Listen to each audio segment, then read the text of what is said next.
की फ्लाइट है 6 बजे, अब आप घर पर हो और 4:30 बज गए, अब आपको पता है कि 1 घंटा एयरपोर्ट जाने में लगेगा, कहीं मेरी फ्लाइट मिस ना हो जाए।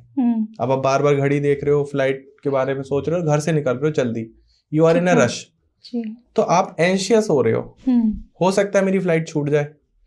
तो this is called anxiety, but this is not a depression. Depression क्या है कि आप फ्लाइट पर पहुंच गए 4 बजे और फ्लाइट 6 बजे, आप एयरपोर्ट पर हो और फिर भी आपको डर है, नेगेटिविटी है, टेंशन हो रही है। क्यों हो रही है? उसका कोई रीजन नहीं होता है। जिसको डिप्रेशन होता है वही जाने क्यों हो रहा है। बहुत खतरनाक बीमारी है डिप्रेशन को दोस्तों, हल्के में नहीं लेना चाहिए। जिसको डिप्रेशन हो रहा है, इट्स अ क्रॉनिक डिजीज, सच बता रहा हूं। मतलब एक बार को भगवान इंसान का कुछ और बिगाड़ दे लेकिन डिप्रेशन ना दे। तो डिप्रेशन होने के बाद हो सकता है कि आप बैठे बैठे बेहोश हो जाओ, अच्छा, फ्लाइट में ही ना ऑन बोर्ड कर पाओ, हो सकता है कि आपके कहीं हाथ पैर में दर्द होने लग जाए, हो सकता है आपको कोई कार्डियक प्रॉब्लम हो जाए, हो सकता है आपके इंटरनल ऑर्गन वीक हो जाए, काम करना बंद कर दें। क्योंकि जब डिप्रेशन में आदमी जाता है तो उसकी जो बॉडी के इंटरनल हार्मोन्स होते हैं वो बहुत कम रिलीज होते हैं, जिससे जैसे कॉर्टिसोल हार्मोन हो गया, टेस्टोस्टेरोन हो गया, डोपामीन हो गया, एस्ट्रोजन हो गया। ये जो हार्मोन होते हैं, जैसे आदमी के अंदर एक तेज होता है, खुशी होती है। छोटे बच्चे देखे हैं जी, बोलते रहेंगे हर समय, बुलबुलाते रहेंगे, कुछ ये तोड़ दिया, वो फैला दिया, वो फेंक दिया, कुछ भी गिरा दिया। उनको नहीं होता एंजाइटी डिप्रेशन। नहीं, उनका डोपामीन टेस्टोस्टेरोन एकदम अप रहता है, फुल रहता है। उनको बोलो शाम को तुम्हारा एग्जाम है, हाँ ठीक है, हम अपना गेम खेल रहे हैं। लेकिन अभी बोल दूं आपका एग्जाम है तो आप गेम नहीं खेल पाओगे, बिल्कुल भी नहीं, क्योंकि आपका क्या है, जो कॉर्टिकल सर्वाइकल ब्रेन होता है, मिड ब्रेन होता है, ये डेवलप हो चुका है। ये 30 की एज तक डेवलप होता है। ठीक है। तो जब ये मिड ब्रेन आपका डेवलप हो जाएगा, सबको मैं मिड ब्रेन समझाऊंगा, तो उसके बाद आदमी एंजाइटी डिप्रेशन में जाना चालू होता है, क्योंकि वो जो है कॉन्सिक्वेंसेज और रिजल्ट के बारे में सोचने लगता है। लेकिन 15 साल, 16 साल, 20 साल, 22 साल के आदमी का या बच्चे का या फीमेल का ये ब्रेन एक्टिवेट नहीं होता है, डेवलप नहीं होता है, तो तब तक कोई एंजाइटी डिप्रेशन नहीं होता। कुछ लोग उम्र से पहले ही समझदार हो जाते हैं जी। जैसे जैसे ही एक्टिव होना चालू हो जाएगा वैसे वैसे आपका धीरे धीरे एंजाइटी डिप्रेशन आने लग जाएगा। तो एंजाइटी बिल्कुल अलग है, डिप्रेशन बहुत अलग है। लेकिन अगर बहुत दिनों तक किसी चीज की एंजाइटी रहे, मान लीजिए आप कुछ लाइफ में हासिल करना चाहते हैं लेकिन ऊपर वाले के किसी वजह से आप नहीं हासिल कर पाए और आपको उस वजह से एंजाइटी हो गई और वो 1 हफ्ते या 2 हफ्ते गुजर गई आपके साथ, तो आप डिप्रेशन में जा सकते हो। तो एंजाइटी जो है बिल्कुल प्री स्टेज है और डिप्रेशन जो है लास्ट है। डिप्रेशन होने के बाद आदमी को सुसाइडल थॉट भी आ सकते हैं, हो सकता है कि वो अपने आप को हार्म कर ले, हो सकता है कि उसे रिजल्ट या कॉन्सिक्वेंसेस का फर्क ही ना पड़े। मान लो आप कह दो कि ये लो 100 करोड़ रुपए, बोल दे मुझे नहीं चाहिए, आप रख लो, क्योंकि ही इज और शी इज डिप्रेस्ड। तो बहुत बड़ा डिफरेंस है भाई, एंजाइटी हो जाए अच्छा है, डिप्रेशन ना हो। तो डिप्रेशन मतलब ओवर थिंकिंग से स्टार्ट होता होगा? फिर देखो, एंजाइटी और ओवर थिंकिंग जो है भाई बहन है। अच्छा, ठीक है, अगर आप ओवर थिंकिंग कर रहे हो मतलब आप एंशियस हो, एंजाइटी में हो, और ओवर थिंकिंग बहुत आम बात है। बिल्कुल। वही मिड ब्रेन जैसे एक्टिव होगा आपका, सेरिब्रम, 3 ब्रेन होते हैं हमारे पास। ठीक है, एक सबकॉन्शियस माइंड होता है जिसमें हम पीछे की अपनी याददाश्त और मेमोरी लेकर आते हैं। ठीक है, जो कुछ भी हम सीख रहे हैं, बोलना, लैंग्वेज, स्टडी, वो सब सबकॉन्शियस माइंड में सेट होता जा रहा है। ठीक है, एक हो गया हमारा मेन माइंड और एक हो गया मिड ब्रेन। तो मिड ब्रेन जब हमारा एक्टिवेट होना स्टार्ट होगा तो हम चीजों को ओवर थिंक करने लगेंगे कि पापा ने ऐसा क्यों बोला। छोटे बच्चे को पीट दो आप, थोड़ी देर रोएगा, बहुत रोएगा, बहुत मारा मुझे, बहुत मारा, बहुत मारा, फिर चुप हो जाएगा, शाम को भूल जाएगा। बड़े आदमी को पीट दो तो सालों याद रहेगा, मुझे थप्पड़ मारा था, इसको नहीं माफ करूंगा लाइफ में कभी। बच्चे बोलते कभी इसको माफ नहीं करेंगे। ठीक, वो तो माएं मारती हैं, फिर बाद में उन्हीं से लिपट रहे होते हैं जिसने पीटा उसी के साथ। हाँ, बिल्कुल सही।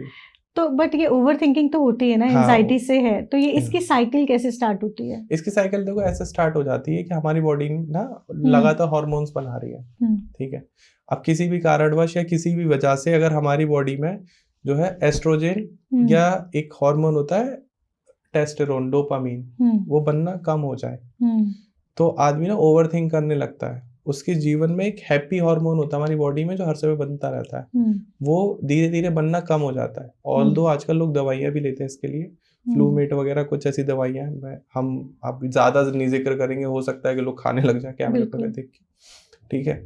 तो उसकी वजह से जब वो बनना कम हो जाएगा तो आपको खुद ही लो फील होगा।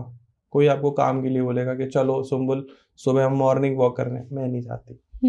सुम्बुल चलो वहाँ आज रेस्टोरेंट में चलने, मुझे नहीं जाना, क्योंकि आपका वो हैप्पी हार्मोन कम बनना है।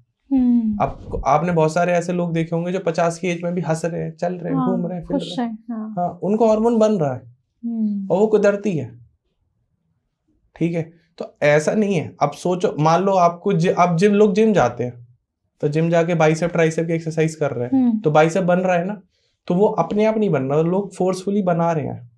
ऐसे ही हैप्पी हार्मोन को भी हम फोर्सफुली बना सकते हैं। अच्छा। जैसे थोड़ी टेंशन हो, दोस्तों में जाके बैठ जाओ, हंसी मजाक करने लगो, घूमो, ट्रैवल करो, ट्रैवल इज ए थेरेपी। लोग सीबीटी थ्योरी कराते हैं, एक जो आप जैसे साइकोलॉजिस्ट के पास जाओगे तो वो सीबीटी कराएंगे, सीबीटी में हम बात ही करते हैं वहाँ। लोग, एक स्टडी का मानना है कि आपकी 90% ओवर थिंकिंग और एंजाइटी खत्म हो जाती है जैसे आप किसी को बता देते हो। सही। अगर आपके पास कोई भी पेन है दोस्तों, कोई भी पेन है जो आपको परेशान कर रहा है, आप किसी को पकड़ो, उसे बता दो, 90% वो खत्म हो जाएगा, 10% रह जाएगा। असली में तो जो वो लोग दुख झेलते हैं जो किसी को बता ही नहीं पाते कि उन्हें दुख क्या है। बिल्कुल। तो मेरा अगला सवाल यही है कि हम जैसे बहुत सारे लोग हैं, तो बहुत सारे लोग अनहील्ड होकर घूम रहे हैं, तो इसका क्या सोल्यूशन हो सकता है? देखो, अगर कोई भी इंसान जिसको भी ये लगता है कि उसको एंजाइटी है या डिप्रेशन है जी, ठीक है, तो हम इसको भी एक रियल टाइम एग्जांपल से समझते हैं। मान लो आपने घोड़ा देखा, ठीक है, तो घोड़े को हम क्या करते हैं, हमेशा बांध के रखते हैं, ठीक है, उसको एक रस्सी से और एक जगह बांध देंगे। अगर नहीं बांधेंगे तो क्या होगा, घोड़ा चला जाएगा कहीं भी और लौट के कभी वापस नहीं आएगा, घोड़ा खो गया जी। तो ऐसे अगर हम रियल टाइम में माने तो घोड़ा हो गया एक इंसान, और जो वो रोप है वो है एक्शन ऑफ प्लान, और जिससे हम बांध रहे हैं उसे हिंदी में खूटा कहते हैं। जो थोड़े गांव से बिलोंग करते हैं वो समझ जाएंगे खूटा क्या होता है, खूटे से बांध देते घोड़े को। तो अब घोड़ा उसके आसपास ही घूमता रहता है, घास खाता रहेगा, काम करता रहेगा, ठीक है। तो खूटा हो गया आपके गोल। तो अगर आपको गलती से भी एंजाइटी लग रही है या डिप्रेशन लग रहा है तो पहले तो आपको साइकोलॉजिस्ट या साइकेट्रिस्ट से कंसल्ट कराना चाहिए, हो सकता है वो सीवियर हो, बट अगर माइल्ड है, थोड़ी थोड़ी टेंशन रहती है, तो अपनी लाइफ में गोल बनाओ, कुछ भी गोल बना लो। मान लो आपने गोल बना लिया कि चलो मैं कोई ट्रैवल प्लान कर लो, कोई एग्जाम प्लान कर लो, फिटनेस प्लान कर लो, स्पिरिचुअलिटी प्लान कर लो, कोई एंगेजमेंट हो, मतलब कोई एंगेज रहो। हाँ, अब आपने गोल प्लान कर लिया, मान लो आपने गोल प्लान कर लिया कि मैं नेक्स्ट ईयर ऑस्ट्रेलिया जाऊंगा, सिडनी घूमने, उसके लिए मुझे एक्स अमाउंट पैसे चाहिए। बिल्कुल। अब वो पैसे कैसे आएंगे, ऑब्वियस है काम करना पड़ेगा। तो एक्शन ऑफ प्लान बनाओ कि मैं इतने घंटे ये जॉब करता हूँ या ये बिजनेस करता हूँ, इसके अलावा मैं ये एक्स्ट्रा आवर्स दूंगा उस गोल को पूरा करने के लिए। तो जिसके जीवन में अगर कोई गोल है और एक्शन ऑफ प्लान है, वो इंसान कभी भी एंजाइटी डिप्रेशन में नहीं जा सकता। ये बिल्कुल फैक्ट है, स्टडी में बताया गया है कि अगर जो इंसान अपनी लाइफ में कोई गोल ले रहा है और एक्शन ऑफ प्लान उसके पास है कि मुझे ये गोल ऐसे ऐसे पूरा करना है, वो इंसान एंजाइटी डिप्रेशन में नहीं जाता। जैसे कोई भी जानवर को एंजाइटी नहीं होती, घोड़े को कभी कोई एंजाइटी नहीं है, ना कोई डिप्रेशन होता, उसको पता है मेरा गोल है दौड़ते रहना और घास खाते रहना। इंसान का भी वैसे यही काम था जब हम जंगलों में रहा करते थे। हम जो इंसान है आज से नहीं है, करीब 3.5 लाख करोड़ साल से हैं, ठीक है। लेकिन जो सभ्यताएं आई हैं, पढ़ना लिखना भी हमने भी कोई 5000 साल पहले चालू किया है। उससे पहले हम होपो सैपियन हुआ करते थे, केव्स में रहा करते थे, शिकार करा करते थे। लेकिन अभी ये फटाफट हम 2020 से बहुत जल्दी डेवलप हो रहे हैं। एआई आ गया, टेक्नोलॉजी आ गई, जो हमारा लाइफ स्टाइल है वो चेंज हो गया, हम आइसोलेट होने लग गए हैं। हम भी जानवर ही हैं वैसे तो, ठीक है, हम भी जंगल से ही आए हैं जी। लेकिन अब हम इंसान बनने की पूरी कोशिश कर रहे हैं। तो हम जैसे जैसे जो इंसान आइसोलेट होगा, जो आपको लग रहा है कि अकेले रहने की कोशिश कर रहा है या कर रही है, वो एंजाइटी या डिप्रेशन में जा सकता है या चला जाएगा अगर कोई भी गलत इंसिडेंट उसकी लाइफ में हो गया। और जिस इंसान की लाइफ में गोल है और वो एक्शन और प्लान ले रहा है, ऑब्वियस है कि वो सोशल रहेगा। ठीक है, और हम तो सोशल एनिमल हैं। लेकिन एंजाइटी डिप्रेशन आ क्यों रहा है? सोशल मीडिया की वजह से। बिल्कुल। तो हम बैठे बैठे फोन चलाते रहते हैं, पापा ने पीट दिया, अब सोशल मीडिया पे थोड़ी ना बताएंगे कि आज मैं पिट गया है ना। सही, वहां तो सब अच्छा अच्छा ही दिखाते हैं। वहां तो सब अच्छा अच्छा दिखाते हैं। आप सोशल मीडिया पे बहुत ज्यादा ही डाल दोगे, आज मेरा ब्रेकअप हो गया, वो भी किस लिए? ताकि कोई नया मिल जाए। दुनिया को बता दिया आज मेरा ब्रेकअप हो गया, आप कोई मुझे अगर स्टॉक कर रहा है तो प्लीज मुझे कंधा देने आओ। तो ये एक बहुत बड़ी प्रॉब्लम है और इसका सोल्यूशन यही है कि आप पहले कोई गोल बना लो, एक्शन ऑफ प्लान लो, सोशल रहो, ट्रैवल करो, बुक्स पढ़ो, माँ बाप के साथ बैठो। उनसे बड़ा साइकेट्रिस्ट या साइकोलॉजिस्ट इस दुनिया में पैदा नहीं हुआ। और शायद ये भी वजह हो सकती है कि अब हम बात नहीं करते हैं ज्यादा अपने दोस्तों से। पहले क्या होता था, जॉइंट फैमिलीज होती थी तो इकट्ठे होते थे लोग। अब तो न्यूक्लियर फैमिली में हम दो हमारे दो, वही वाला हिसाब हो गया है। अब ना इमेज का गेम चल रहा है। अब हमें हमारी इमेज अच्छी बना के रखनी है। पहले इमेज नाम की चीज नहीं होती थी। नहीं, पहले जो है वो है। अभी हर किसी को अच्छा दिखने की कोशिश कर रहे हैं लोग। अब ये सबकॉन्शियस माइंड में कैसे सेट हो रहा है? जैसे देखो, इवोल्यूशन होता है हर चीज का। इवोल्यूशन ऑफ ह्यूमन साइकोलॉजी भी हो रहा है, इवोल्यूशन ऑफ सेक्सुअल साइकोलॉजी भी हो रहा है, इवोल्यूशन ऑफ वुमेन साइकोलॉजी भी हो रहा है। आप अगर पहले देखोगे तो वुमेन्स की इतनी ज्यादा अच्छी स्थिति नहीं थी। बिल्कुल ठीक है, लेकिन अब इक्वलिटी की बात होती है।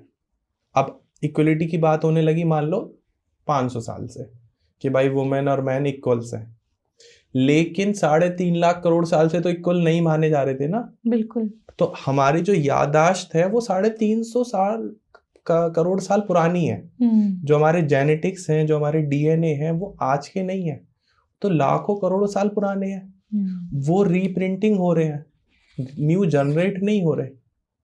तो जो साइकोलॉजी है वो भी इंस्टेंट चेंज नहीं होती किसी भी चीज की, वो भी धीरे धीरे चेंज होती है। फॉर एग्जाम्पल, अभी आपको गुस्सा आ जाए और मुझे गुस्सा आ जाए, आप हाथ उठाने में टाइम लगाओगे और मैं तुरंत हाथ उठा दूंगा।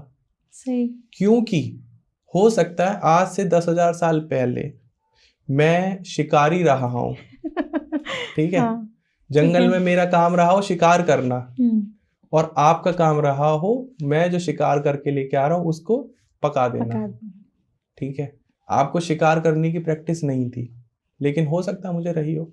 तो अब मैं वो याददाश्त लेकर आ रहा हूँ, डीएनए, वही डीएनए मेरे अंदर है। वही फ्लेक्सेस हैं जो एकदम से ऑब्वियस है ना, फ्लेक्स आ जाते हैं। अब आप ये तो कह नहीं सकते हो कि हम, ये बॉडी तो नहीं है, लेकिन जो सोल है वो तो वो पुरानी है। जैसे आपने देखा होगा कोई छोटा बच्चा 4-5 साल का बहुत अच्छा गाना गाने लगता है, किसी ने नहीं सिखाया उसको, वो पैदा हुआ, थोड़ा सा बड़ा हुआ और गाना गाने लग गया। इंडियन आइडल वगैरह पर आते हैं जी।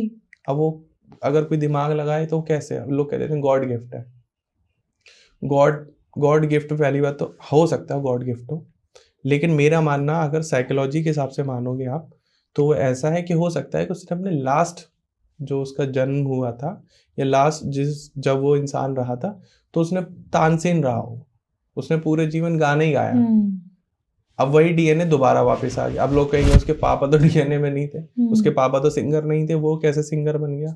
तो डीएनए रिप्रिंटिंग हो सकता है कि उसके पापा को मौका ना मिला हो, या उसके पापा ने उस तरफ जाने की कोशिश ना करी हो लेकिन बेटे ने कर ली हो।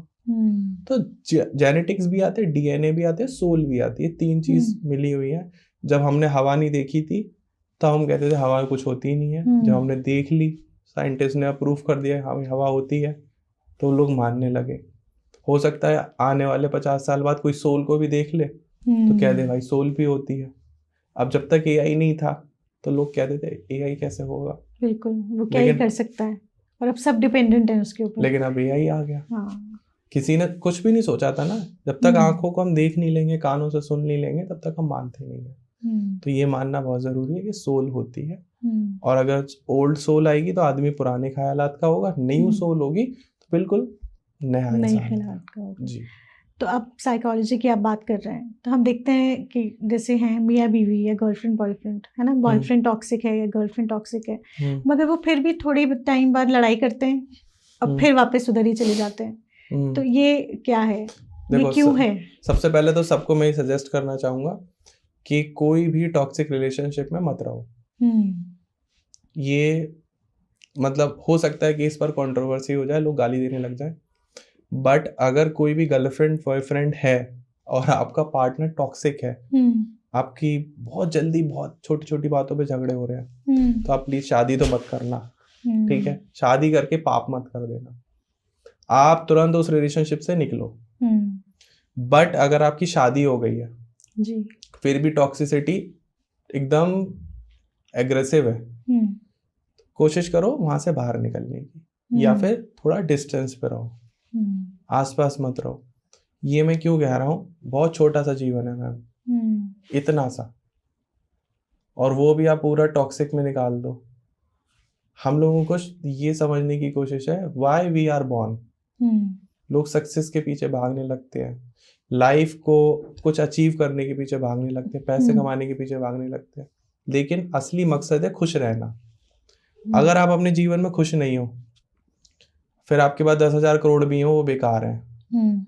और आपके अकाउंट पे 10 रुपए पड़े और आप खुश हो, शाम को नींद आ जाती है, आपकी घर में कोई झगड़े नहीं है, लड़ाई नहीं है, तो वो आपकी सही, मतलब मैं कहता हूँ उससे बड़ी रिचनेस आपके पास हो नहीं सकती। बिल्कुल ठीक कह रहे हैं। और दूसरा, अगर आप टॉक्सिक रिलेशनशिप में हो, आप घर पे लड़ाई कर रहे हो, आपके बच्चे आपको लड़ते हुए देख रहे हैं, तो वो बच्चों को कोई ट्रेनिंग नहीं दी जाती है अलग से, वो आपको देखेंगे वही करेंगे। आप दिन भर फोन चलाओ, बच्चे भी फोन चलाएंगे। आप दिन भर जो है क्रिकेट खेलो, बच्चे भी क्रिकेट खेलेंगे। जो हम करेंगे वो करेंगे। वो रेप्लिका करते हैं ना माँ बाप को। आप टॉक्सिक रिलेशनशिप में रहो, वो भी टॉक्सिक हो जाएंगे, वो आगे उसको कैरी फॉरवर्ड करेंगे, तो उनका बचपन भी खराब हो जाता है। तो टॉक्सिक रिलेशनशिप में तो रहना ही नहीं चाहिए। अगर आपको लग रहा है छोड़ दो, कोई फर्क नहीं पड़ता, छोड़ दो, इंस्टेंट छोड़ दो। कोई भी ये वीडियो देख रहा है टॉक्सिक रिलेशनशिप में, इंस्टेंट छोड़ दो। इतना आसान नहीं होता, मुश्किल भी नहीं है। आपके जीवन से ज्यादा इम्पोर्टेंट तो नहीं है, आपकी खुशी से ज्यादा जरूरी है। लेकिन औरतें तो उसमें भी फंस जाती है ना, बच्चे हो जाते हैं तो कि अब क्या होगा। देखो ये मैं ये नहीं कह रहा दूसरी शादी कर लो या डाइवोर्स ले लो, छोड़ दो, सेपरेट हो जाओ, अलग रहो।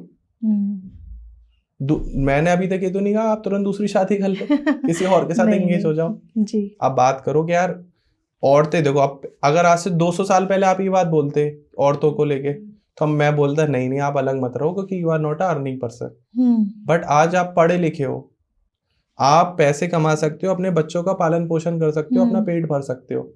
हस्बैंड की भी रिस्पॉन्सिबिलिटी है कि वो अपने बच्चों का पालन पोषण करे। आप बैठ के बात करो, यार हमारा रिलेशन बहुत टॉक्सिक हो रहा है एंड आई डोंट वांट कि हमारे बच्चों पे इसका असर पड़े, लेट्स सेपरेट।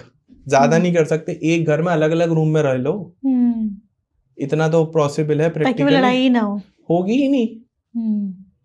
तो क्या कोई साइकियाट्रिस्ट के पास जाके या काउंसलिंग करके वो टॉक्सिक आदमी ठीक हो किया जा सकता है? बिल्कुल बिल्कुल बिल्कुल। अगर आप किसी साइकोलॉजिस्ट या साइकियाट्रिस्ट से डिस्कस करते हो इस बारे में, तो बहुत सारे ऐसे क्लॉज होते हैं, पॉइंट्स होते हैं, और ऐसे माइंड मैकिंग ब्रेन्स में डॉट्स होते हैं। जैसे मैंने अभी आपको बोला लंदन, ठीक है, लंदन बात करती है, आपको एक झूला दिख रहा होगा, आपको एक नदी दिख रही होगी, ठीक है, आपको पेरिस याद आएगा। लंदन में जो जो चीजें आपने फोटोज में देखी है वो डॉट डॉट डॉट मैप हो जाते हैं, फोटोग्राफिक मेमोरी हो जाती है, ठीक है। तो टॉक्सिक रिलेशनशिप की क्या बहुत सारे ब्लैक डॉट माइंड में सेट हो जाते हैं। अब किसी के साथ रिलेशनशिप आपका टॉक्सिक हो गया, या आपका किसी ने हार्ट ब्रेक कर दिया, आपका ब्रेकअप हो गया, या आपको किसी ने धोखा दे दिया, तो दीज आर ब्लैक डॉट। किसी ने आपको खुश कर दिया, आप हंस गए, दीज आर वाइट डॉट। तो जब आप इंसान को दोबारा देखोगे, तो अगर जिस इंसान ने आपको खुश किया है, like your father, like your mother, like your husband, like your son, like your sister, कुछ भी हो सकता है, तो आपके वाइट डॉट मैप होंगे अगर उसने आपको ज्यादा खुश किया है तो। जैसे जैसे आप कश्मीर जाओ, अब आप पहली बार आप कश्मीर गए हो? नहीं। आप किसी हिल स्टेशन के बारे में बताओ जहाँ गए हो। मसूरी। चलो मसूरी गए हो, मान लो दोबारा मसूरी जाओगे, दुखी होगे या खुश हो जाओगे? खुश हो जाऊंगी, क्योंकि पिछली बार का एक्सपीरियंस अच्छा था। आपके व्हाइट डॉट मैप हो रहे हैं। अगर आप किसी ऐसी जगह जाओगे जहाँ के आप बहुत परेशान हुए थे, दोबारा वहां जाओगे ब्लैक डॉट मैप हो जाएंगे, नेगेटिव सा हो जाएगा। ऑब्वियस है ना। अब आपके रिलेशन टॉक्सिक है जिसके साथ, उसको आप देखोगे तो ऑटोमेटिक ब्लैक डॉट आपके मैप हो रहे हैं। लेकिन ऐसी टेक्निक आ गई है जैसे डीएनए रीप्रिंटिंग हो गया, एनएलपी हो गया, कि वो लोग ब्लैक डॉट को व्हाइट डॉट में कन्वर्ट करने की कोशिश करते हैं। अच्छा, ये पॉसिबल है। जब हम नेगेटिव होते हैं तो हमें हर चीज में नेगेटिविटी दिखाई देती है, फिर आपको इंसान हर तरीके से गलत दिखेगा, आप पॉजिटिविटी नहीं ढूंढ पाओगे। और ये हमारी गलती नहीं है, ये किसी इंसान की गलती नहीं है, ये हमारा डीएनए ही और आरएनए ही ऐसा है कि हमें सिर्फ ब्लैक डॉट ही मैप होते हैं, व्हाइट डॉट मैप नहीं हो पाते हैं। तो उस वजह से हमें नेगेटिविटी दिखाई देती है। अगर आप उनके पास जाओगे तो मे बी पॉसिबल है कि वो व्हाइट डॉट को याद दिलाएं बार बार कि ये देखो इसने अच्छा करा था, ये आपके साथ अच्छाई हुई थी, इसने आपको यहाँ सपोर्ट करा था, इसने आपका ये फायदा कराया था, इसने आपको यहाँ पे बचाया था। तो वो व्हाइट डॉट को इतना ज्यादा एंगेज कर देंगे कि आप जब जब चीजों उसको देखोगे दोबारा तो व्हाइट डॉट मैपिंग होने लग जाएगी। अच्छा, तो आप पॉजिटिव हो जाओ। ओके, क्योंकि नॉर्मली यही होता है ना कि पास्ट में किसी ने, मान लो सास बहू है, ससुराल का मामला है, कुछ भी है, पास्ट में इतना किया कि अब वो जाके ठीक हो गए, तो सास बहू तो बहुत नॉर्मल है ना, नॉर्मल है। बट मान लीजिए अब वो ठीक हो गई है, बट वो बहू के दिमाग में वो मेमोरीज रह जाती होंगी, है ना, तो वो भी कन्वर्ट हो सकती है। वो कन्वर्ट हो जाती है, बहुत इजीली हो जाती है, क्योंकि वो कुछ भी कर ले उसको पॉजिटिव ही नहीं दिखता। लोग आजकल जाना ही नहीं चाहते साइकोलॉजिस्ट के पास, उनको लगता है कि हम कोई पागल हैं, हम साइकोलॉजिस्ट के पास जाएंगे। आज भी ये है टैबू। हाँ, टैबू है ये।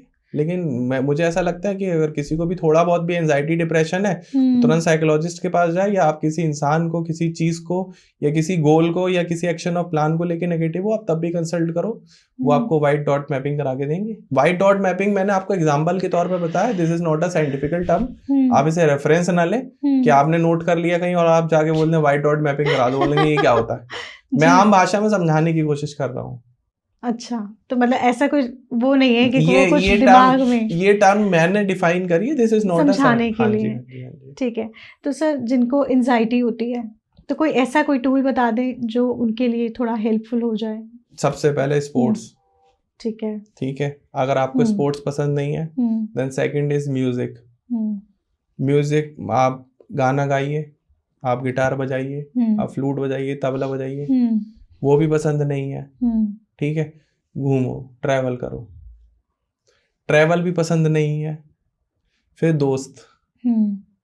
दोस्त भी पसंद नहीं है, तो हार गए माँ बाप, वो भी पसंद नहीं है जिन्होंने जन्म दिया है, तो साइकोलॉजिस्ट या साइकेट्रिस्ट वही लास्ट है। लास्ट। लेकिन जाओ और अपने आप को ठीक करो। ऑब्वियस है, देखो दुखी रहने में कोई फायदा नहीं है। इफ यू आर नेगेटिव और यू आर सैड, और जो टाइम आप निकाल रहे हो दुखी और सैड रह के, वो समझ लो आप अपनी जिंदगी का सबसे प्रीशियस चीजें खत्म कर रहे हो।